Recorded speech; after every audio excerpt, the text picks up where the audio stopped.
Now we're going to look at, well, layouts. How do you position things where you want them? This gets a little tricky. It's not as simple as just saying rows and columns, and we'll see why.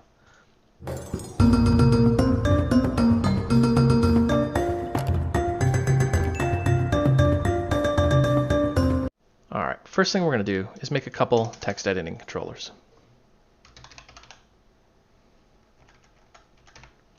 Remember when I said working with the text field you can do it the hard way or the easy way? We're going to demonstrate the easy way now.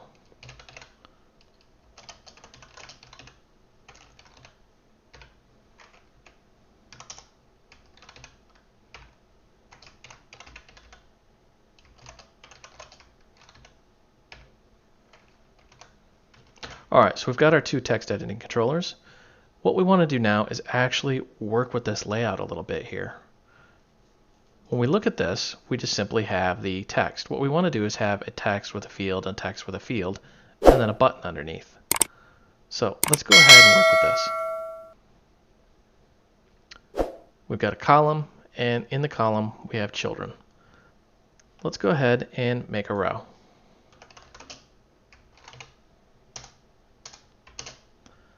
The row also has children.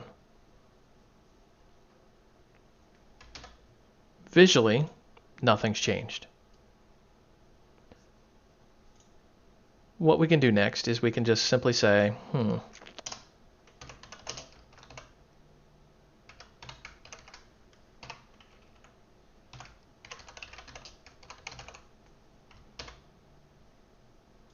at our hot reload and you see it says please log in. Our row's invisible, but it's there. Now, in the row, we're going to say new text.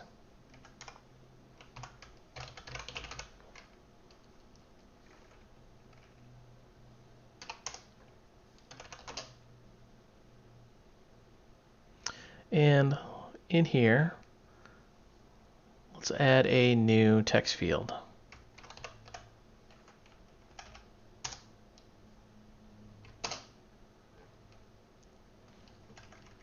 We want to set the controller, and this is our text editing controller. Notice how we don't have to handle the on change or even make a function because it's handled by the text editing controller itself. Let's save this. And there's an exemption caught by rendering library. Where's our text field? Let's do a full run and see what happens. There's a reason why this is happening, and now you see everything's blank. Let's actually expand this error and see what's going on here. Has size is not true. Well, that is a pickle. What does that mean? The following assertion was thrown during perform layout. That gives us a little bit of an idea of what's going on. Flutter is saying, okay, you're laying things out on the screen. Perform layout is going to determine where they go. Box constraints forces an infinite width. Box constraints forces an infinite width. This is a common issue a lot of people don't understand. Let's comment this out and notice how suddenly it compiles and runs. Boom. But the minute we go to use the text field, we have an error. And if we actually try to rerun this, sure enough, blanks the whole thing out. So how do we use this? Why can't we just do it? It makes no sense. We're going to say new expanded. And in the expanded, we're going to say new text field. Let's run it, and suddenly it works, as expected. What is going on here? Okay, it's very simple. The label has a fixed size. The text field, though, is considered a greedy widget, meaning it's going to take as much space as you give it, and it's just going to keep going. So Flutter gets a little confused under the hood and says, hey, how big is this thing, really? So what the expanded does is it says it expands to take up the rest of the screen, or the rest of the widget that we're a child of, and then fills the text field to fill that. Let's go ahead and finish this out. You can see here's our row. Let's grab this, and let's just copy and paste. Save some time.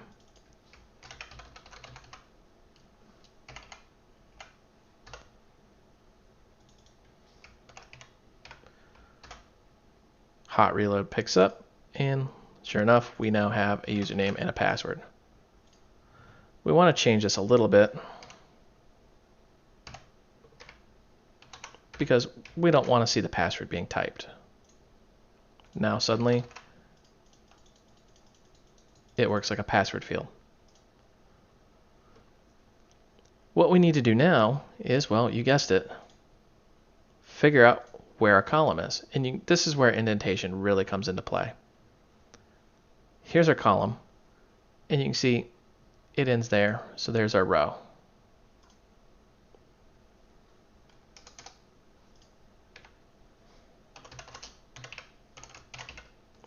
We're going to add a new padding, and for our padding, let's do a new edge inset all, and let's just do 12.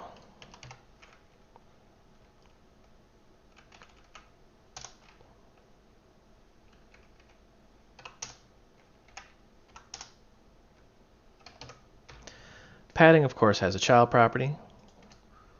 We're going to do a new raised button.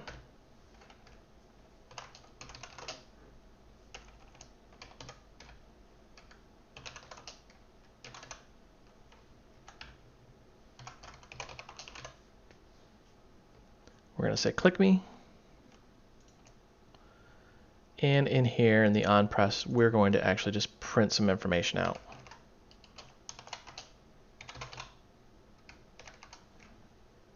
What we're going to print here is the username from that controller.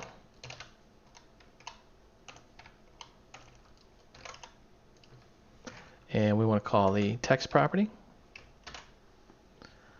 And let's do a full reload just to be safe the code's going to work as intended.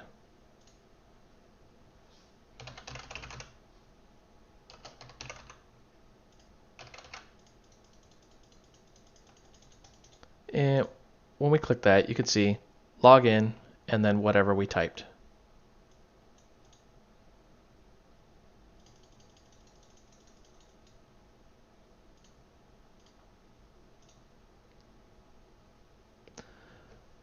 So those are some unexpected things that you're going to run into. Now, notice how we added a padding. If we didn't, and let's just take this out, notice how, hey, padding's required. If we just did the button with 0 padding, and we can actually do a padding with 0 padding, which really makes no sense, but you can do it. You can see how the button is actually right up on this line. It would be very easy while they're trying to click in here to accidentally click the button. So padding just allows you to kind of give some extra space here. You can see now the button's moved.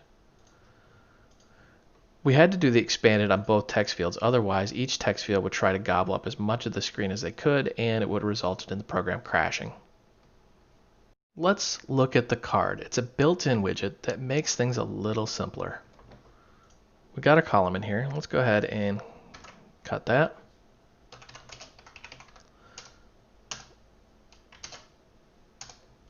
And in here, we're going to say new container.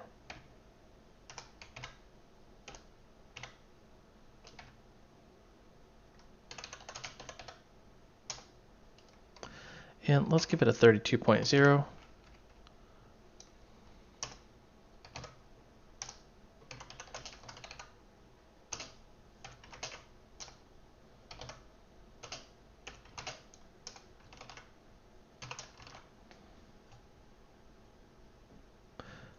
And let's just change this text.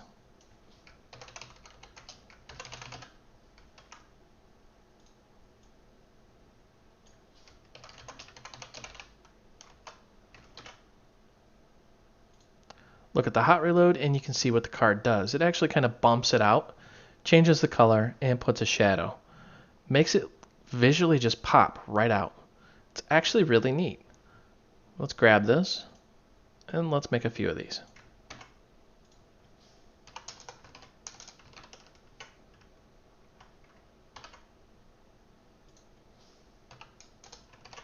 There we go. As you can see, they definitely stand out. There's a bit of spacing between each one, which makes it visually pleasing. Let's take a look at expanded. To do this, we're going to figure out how to import images. First thing we're going to do is, well, let's make a new folder here. And let's call this images. And notice how I made this right off the root. Now, we're going to grab an image. In this case, I'm going to use the Flutter logo, and I'm just going to copy this. And I'm going to go over here, and I'm just going to paste it. Notice how it says, hey, where are you trying to put this? We're just going to hit OK. And it is now in our project. It's a big image, probably bigger than what that phone's going to display. So what we really need to do is look at our pubspec.yaml. And we need to import this thing into our assets. You can see how to add assets to your application, add the assets section like this. This has nothing to do with the size. This is just purely to get this into the application.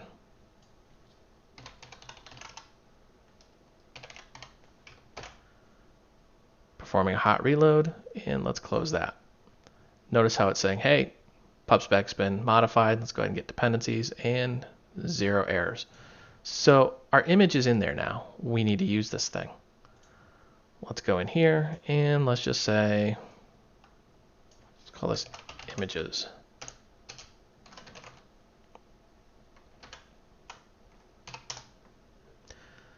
Now, let's say new image. And notice how there's different things like image, image asset, image file, image memory, image network. Well, we want that image asset because we just added it as a local asset into the application package.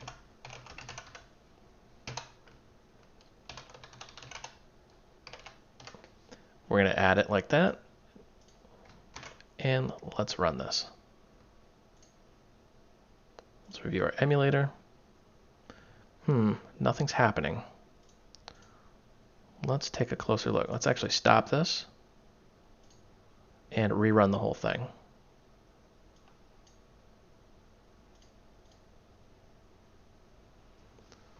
Let's be patient for a moment while this whole thing rebuilds and pumps it back up. There we go. Now, if you're wondering why hot reload didn't take that image, it's because we made it an asset in the actual APK. The APK is the binary that gets uploaded to the phone. I shouldn't really call it a binary, but we're going to call it that for the sake of just argument here. You can see how the image is fairly big. Now what we're going to do, and we're going to do a little bit of copy and pasting here off screen, is we're going to get a network asset in there.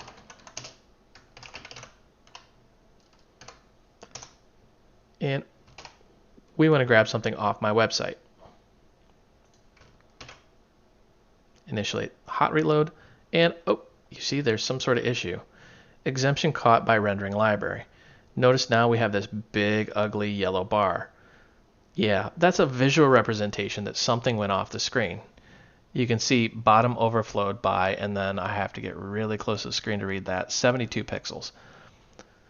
So that's Flutter showing you that, hey, you've got a layout problem and you need to fix this. What we're going to do is we're going to use the expanded.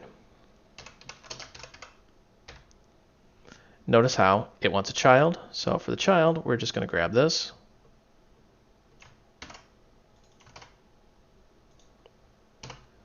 And let's just copy and paste.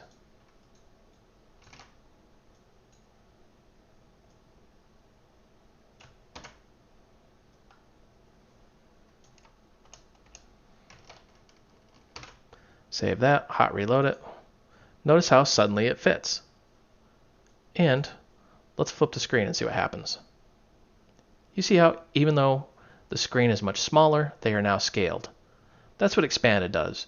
It determines how much area of the screen you actually need to work with this.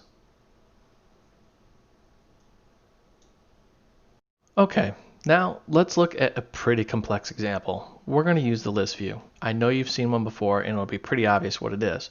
A list view just displays rows of different widgets. Contain checkboxes, images, pictures, whatever you want. It's pretty popular. What we're going to do is we're going to download a list of countries off the internet and display them to the user. To do that, we have to import a few things first.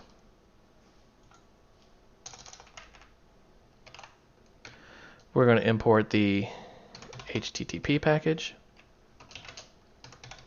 and we're going to make that a variable. going to import the async package. Let's import convert. And last but not least, let's import IO. Now, we want to actually make the function here that's going to download things, but we need a variable to shove it into. So we're going to say map.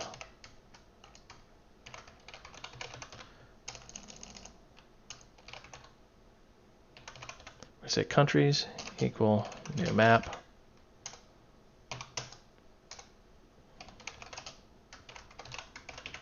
I'm going to say void get data. Mark this as async because we're going to be working with a network call. And from here, we're going to say, and I'm going to do a little copy and pasting off screen. Var URL equals, and this is where we're going to download from, country.io/names.json. And what that's going to do is return a 2-letter representation of the country along with the full name. So we're getting a map in JSON form. If you don't know what JSON is, it's just a different way of representing data in a text format.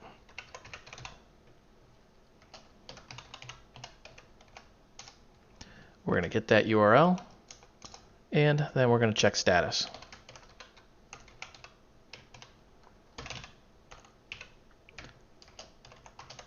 If you have no idea what 200 means, it means the server returned the data okay and there were no issues. Now we're going to do a set state.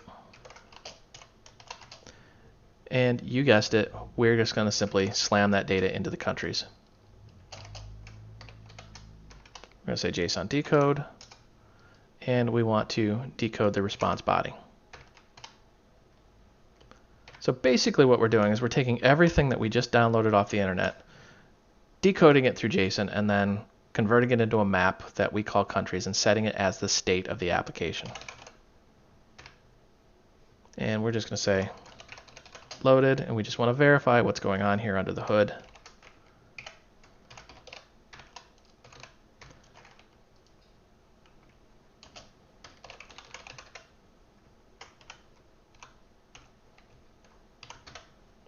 There we go. So that is our beautiful little get data function here. Now what we need to do is, you guessed it, display some countries.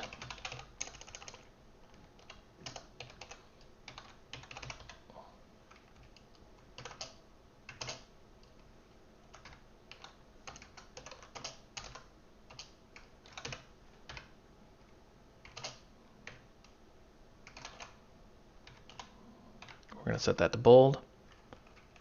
Now comes the real heart of the tutorial here. What we're going to do is we're going to use an expanded, because the list view can be a little greedy. And we're going to make a new list view, but we're going to use the ListView Builder. And as you can see, the first thing it wants is an item builder. That gets a little kooky. What is an item builder? Well, item builder is just simply a way of saying, hey, we know that you want some data, but we want it templated, meaning we want everything exactly the same. So first thing we need to do is give it an item count. We're going to say country's length. And for the sake of argument, I like to actually just move this up above the builder. That way it just reads a little more fluid. So now that we've got our builder, what's really going on here is it's going to come down, it's going to render and say, hey, make a list view inside of an expanded, meaning determine how much screen you actually need. What the ListView Builder is going to do is it's going to say, hey, call an internal function, probably called build, using a list of items. We need to know how many items there are in order to determine how big it's going to be. Then, item builder. Builder is, well, just that. It's going to build everything out on the screen.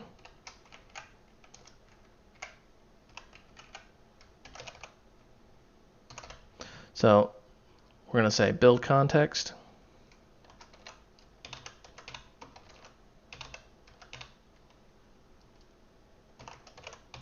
And we want an index. And inside of here, let's get the current key.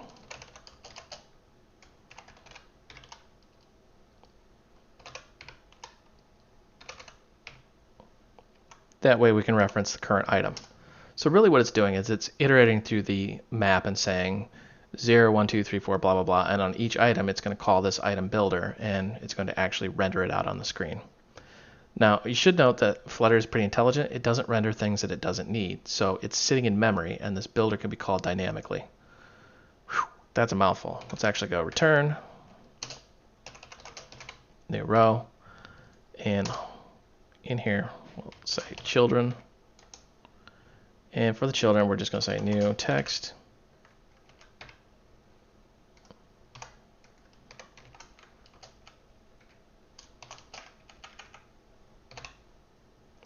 And let's just print out that key.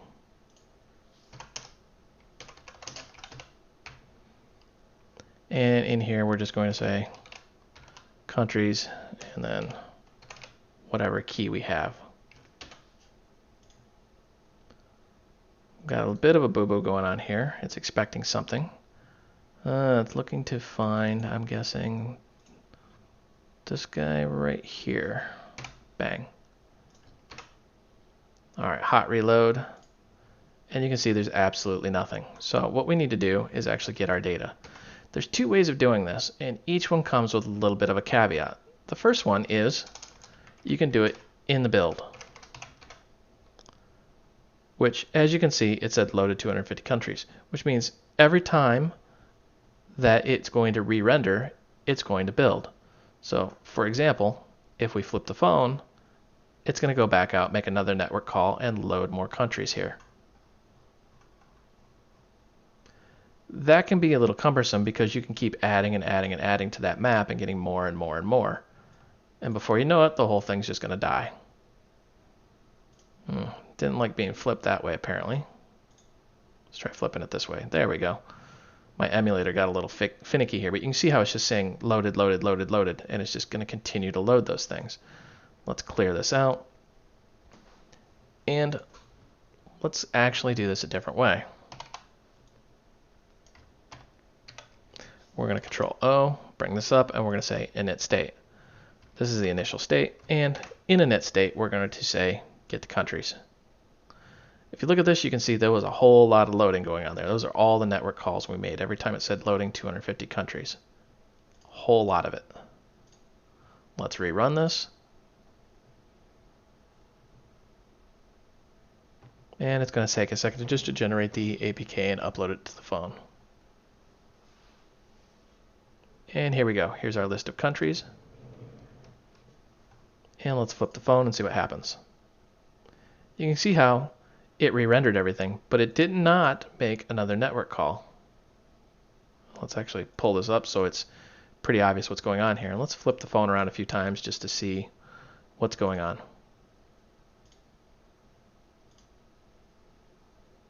So it's re-rendering it, but it's not going out and making another network call. Remember, mobile devices run on a battery, and things like network calls and using the internet are pretty memory intensive and battery expensive. So you want to kind of limit those as much as possible. The problem here is, in init state, if this times out, one of two things are going to happen. Either your application is going to appear to freeze, or Flutter's just simply going to skip right over it and say, nope, took too long, and it's going to show the application and you're not going to have any data. So you run a risk either way. If you're going to ask my personal opinion, you should use init state, and then just verify that this isn't going to take too long to download. If it is going to take too long to download, make another asynchronous call that's going to pull the data in the background and maybe show a progress to the user. That's kind of an intermediate to advanced topic that we will cover in other series.